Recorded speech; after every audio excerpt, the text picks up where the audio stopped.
Assalamualaikum warahmatullahi wabarakatuh. Oke, kita lanjutkan saja ceritanya. Bab 319 Perasaan Menyembah Dewa. Jam 5 sore.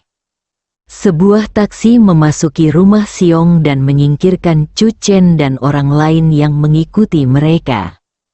Xiong Le telah kembali sejak lama. Setelah mendengar bahwa Xiong Zhenguang dan Song Qiyu berkompetisi, dia memarahi Xiong Zhenguang dengan keras, dan kemudian memimpin keluarganya menunggu kedatangan Chu Chen. Seluruh keluarga Xiong telah kembali ke keluarga Xiong, tidak peduli apakah mereka memiliki pekerjaan atau tidak. Mereka semua kembali ke keluarga Xiong tanpa alasan apapun. Hanya untuk menyambut satu orang, Chu Chen tidak menyangka Xiong Le akan bertengkar hebat.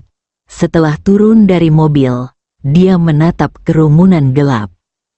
"Tuan Chu, ini semuanya adalah anggota keluargaku." Xiong Le berjalan ke arah Chu Chen dengan hormat. "Selamat datang Tuan Chu di keluarga Xiong." Mo Wuyu melirik Chu Chen. Kemanapun orang ini pergi, kemegahannya tampak luar biasa. Kecuali identitasnya sebagai menantu keluarga Song, identitas lainnya tampaknya cukup mempesona. "Tuan Xiong," Chu Chen tersenyum, "saya pikir itu seluruh desa Anda." Xiong Le merasa malu dan tidak punya pilihan. Semua saudara di keluarga cukup mampu melahirkan. Kakak ipar, Song Qiyu melangkah dan menatap Chu Chen dengan ekspresi terima kasih. "Bagus sekali." Chu Chen tersenyum dan melirik. "Bukankah Penatua Kiao ikut denganmu? Masih ada hal yang harus diselesaikan di sana. Penatua Kiao akan tinggal." Lingnan Yaogu adalah pemimpin dalam menghancurkan sekte Dewa Penyihir. Meskipun sarang sekte Dewa Penyihir dihancurkan dalam semalam, masih banyak hal yang harus dilakukan sebagai tindak lanjutnya, dan Kiao Changsheng harus menindaklanjutinya.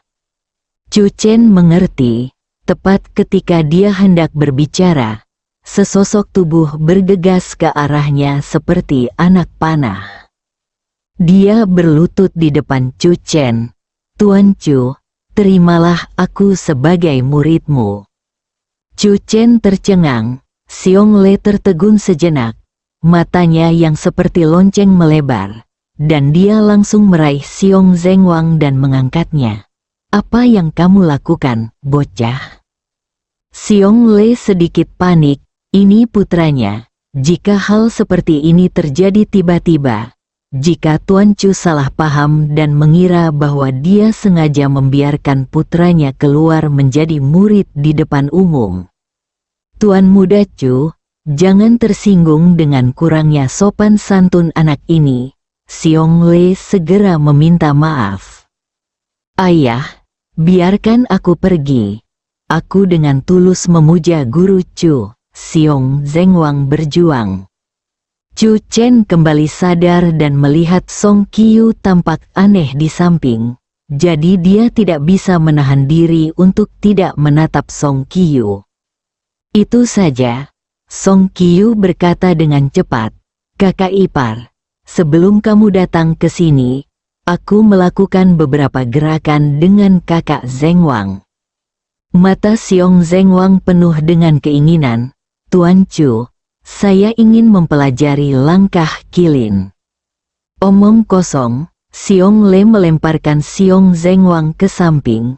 Tidak peduli seberapa besar atau kecilnya, "Keluarlah dari sini." Tepat ketika Xiong Le hendak meminta maaf kepada Chu Chen tersenyum dan menggelengkan kepalanya. "Tidak masalah." Chu Chen memandang Xiong Zhenguang. "Jika kamu benar-benar ingin belajar, pergilah ke sasana tinju elit. Namun, Anda mungkin tidak dapat belajar jika pergi ke sana." "Saya pasti akan memuaskan Tuan Chu." Mata Xiong Zhenguang tegas. dan dia jelas seorang fanatik seni bela diri. Kamu tidak perlu memuaskanku. Puaskan saja Xiao Qiu. Chu Chen melambaikan tangannya. Aku sudah menyerahkan langkah kilin ke Xiao Qiu. Mendengar ini, Song Qiu merasa terkejut.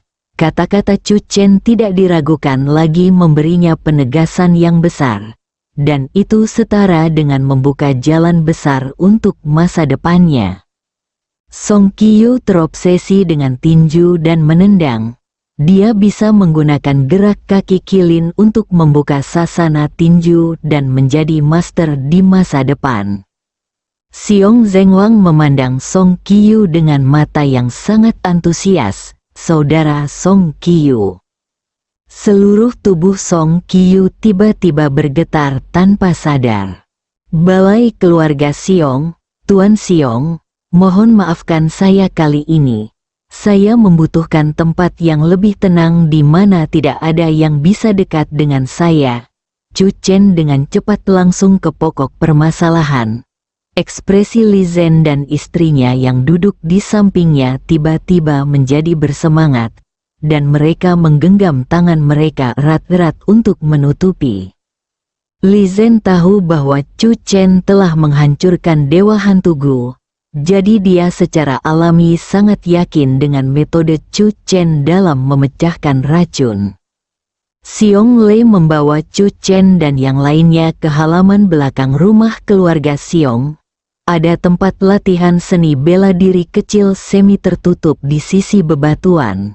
Keluarga Xiong juga memulai sebagai seniman bela diri petinju tingkat master, salah satu yang terbaik di Sunjeng. Tuan Chu, tidak ada seorang pun yang diizinkan datang ke tempat ini tanpa perintah saya. Xiong Lei berkata dengan suara yang dalam. Saya telah meminta orang-orang untuk menutup bagian luar. Tuan Chu, mohon jangan khawatir. Chu Chen mengangguk. Maaf merepotkanmu. Xiong Lei merasa tersanjung dan buru-buru mengatakan bahwa itu hanya sedikit usaha. Chu Chen memandang keluarga Li Zhen. Ketiganya semuanya terinfeksi racun pencairan darah ibu anak. Meskipun Chu Chen belum pernah terkena racun itu, dia percaya pada kemampuannya untuk menghilangkan racun itu. Dan Tao Luo Yun di sini hari ini jelas tidak sulit untuk menghancurkan gu hemolitik ibu anak. Mata keluarga Li Zhen penuh dengan harapan, kecemasan dan kegembiraan. Chu Chen melirik Xiong Lei dan Xiong Zhenguang yang berdiri di sampingnya. Tak satu pun dari mereka berniat pergi. Chu Chen tidak peduli dan meminta Song Qiu untuk memindahkan meja. Saat kami keluar, kami diikuti. Mereka pasti mengira saya akan keluar untuk menghilangkan racun Li Zhen hari ini. Demi keselamatan, saya masih harus menyiapkan susunan observasi pikiran. Berbicara, Xiong Lei dan putranya tercengang. Pengaturan, sepertinya dunia baru telah terbuka bagi ayah dan anak tersebut. Biarkan saya melihat seberapa buruk level Anda selama bertahun-tahun, kata guru Tao Luo Yun sambil tersenyum. Wajah Chu Chen menjadi gelap. Apakah kamu pernah berbicara seperti itu?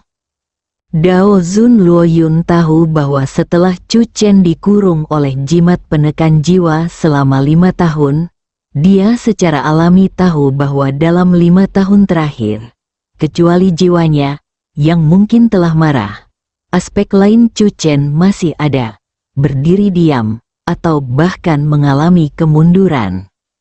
Namun, Chu Chen bekerja keras dan menyelesaikan proses pengaturan formasi pengamatan pikiran dalam sekali jalan. Lampu kuning menyala, formasi spiritual tingkat tinggi, formasi pengamatan pikiran. Luar biasa, Guru Tao Luo Yun menghela nafas. Dia benar-benar layak menjadi jenius dari sekte Qi yang dipuji tinggi oleh semua guru.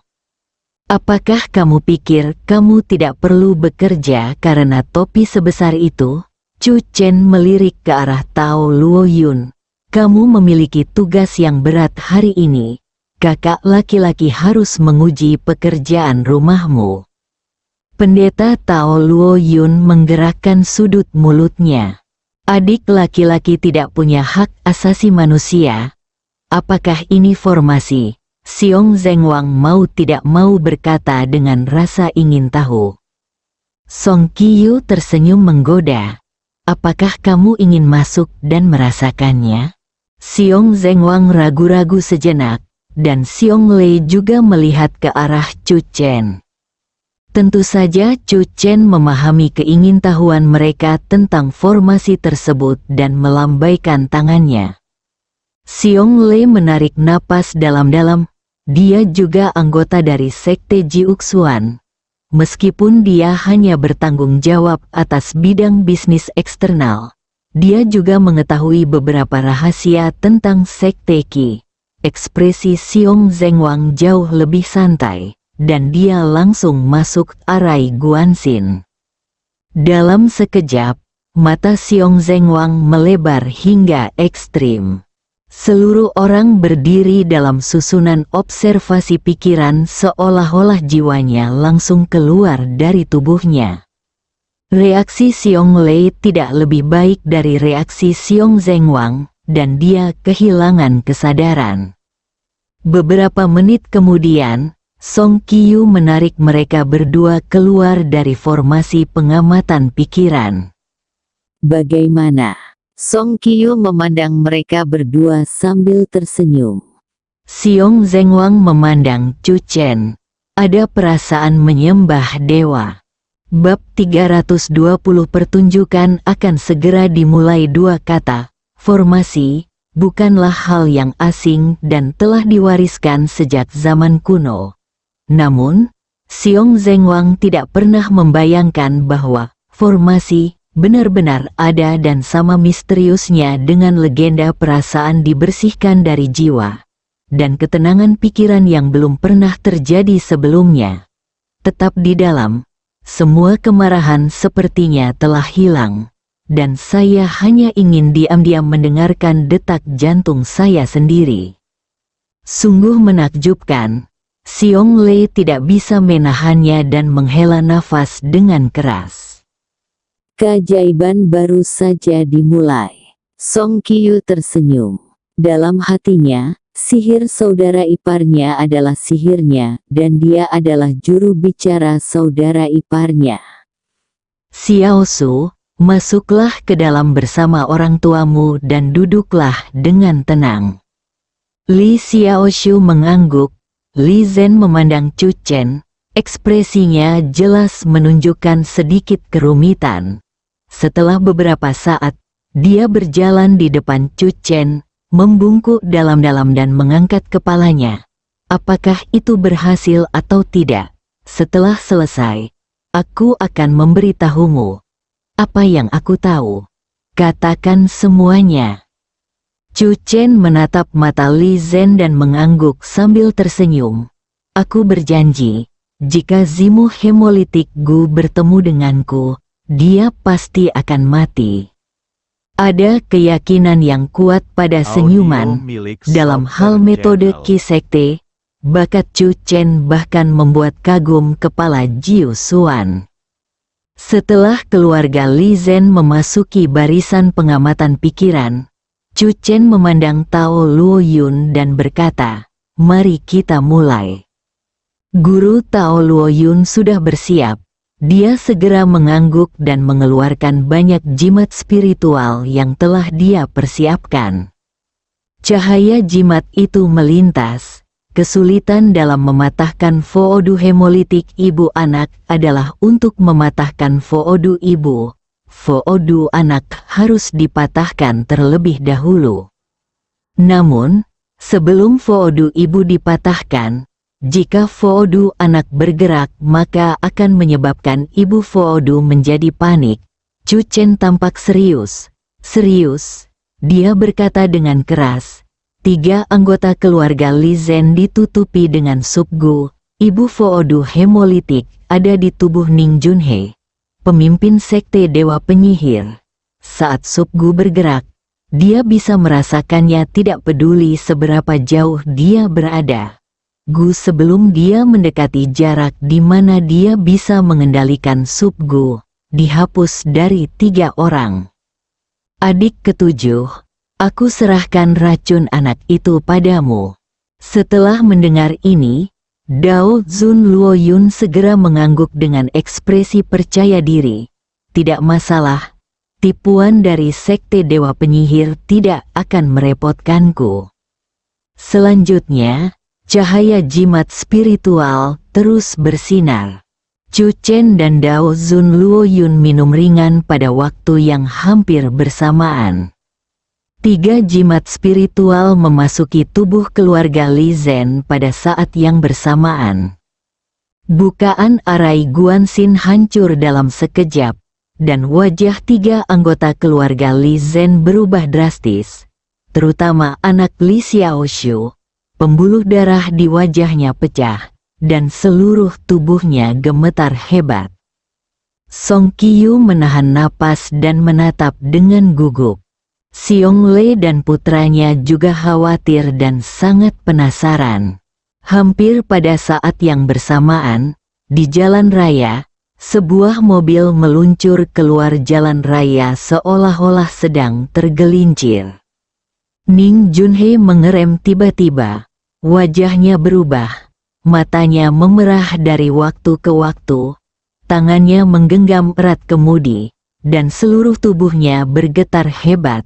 Setelah beberapa saat, Ning Junhei menekan ibu hemolitik Gu yang gelisah di dalam tubuhnya. Dengan ekspresi marah di wajahnya, dan berbalik menatap ke arah di belakangnya. Sial, bukan ke arah ini.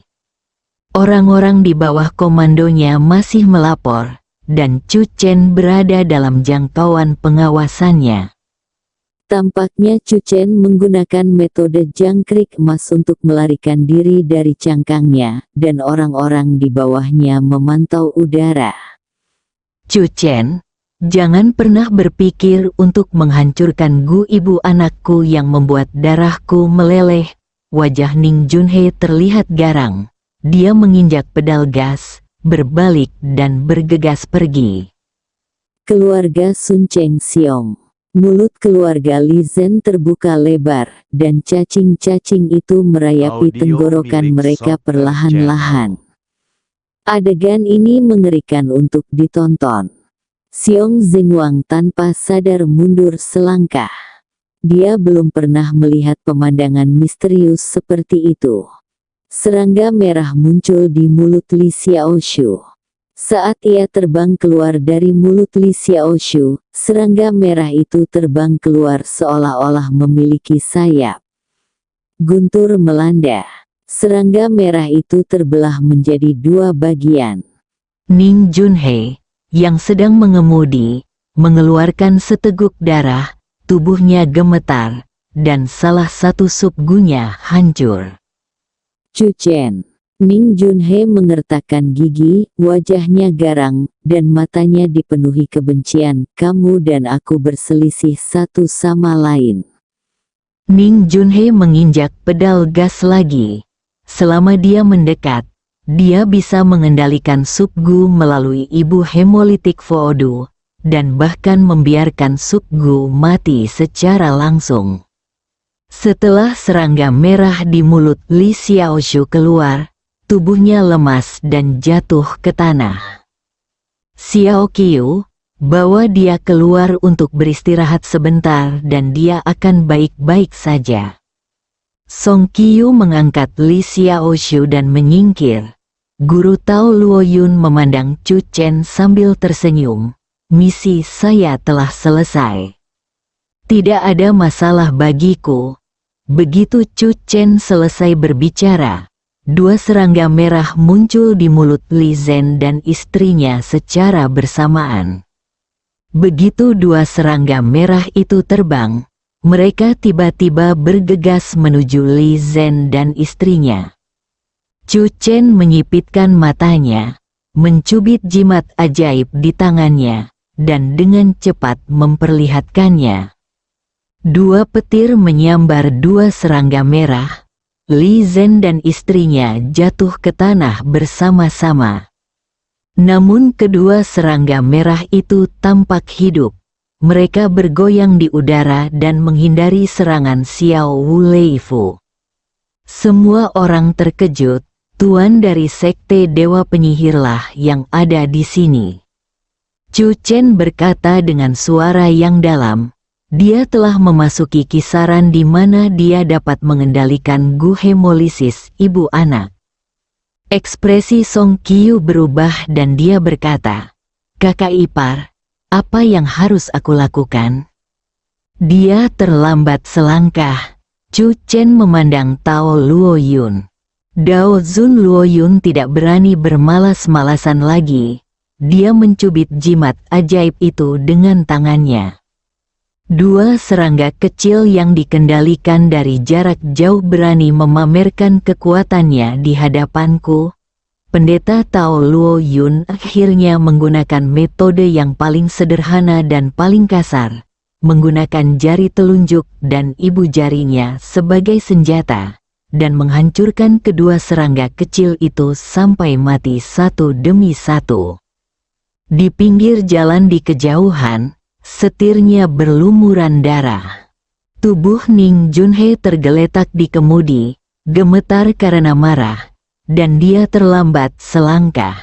Jika gu hemolitik masih berada di tubuh keluarga Li Zhen, akan sulit bagi Chu Chen untuk menghentikan rasa sakit gu hemolitik Li Zhen. Chu Chen, Ning Junhe mengertakkan gigi, dan suaranya sedingin dia ditarik keluar dari es dan salju. "Kamu tidak akan mati dengan baik jika kamu merusak perbuatan baikku." Mata Ning Junhe dipenuhi dengan niat membunuh. Setelah beberapa saat, Ning Junhe membuang emosinya, mengeluarkan ponselnya, dan menjawab panggilan Ning Jun Xiao. "Saudaraku, saya terlambat selangkah." "Tidak masalah. Kembalilah. Pertunjukan sebenarnya akan segera dimulai." Ning Jun berkata sambil tersenyum. Meskipun Li Zhen adalah bahaya yang tersembunyi, tidak mungkin untuk mengubah situasi secara keseluruhan. Selanjutnya, mari kita duduk dan merokok sebatang rokok dan tunggu untuk menonton pertunjukannya. Mendengar ini, Ning Junhe tercengang. Setelah beberapa saat, Ning Junhe tidak bisa menahan diri untuk tidak menguji. "Saudaraku, apa maksudmu? Ada guru Tao Luo Yun di pihak Chu Chen. Jadi mari kita lanjutkan ke Ning Zimo dulu." Ning Jun tertawa. "Saya sudah mengemukakan beberapa ide. Mari kita lihat apakah badai di kota Chan ini dapat dipicu." Bersambung.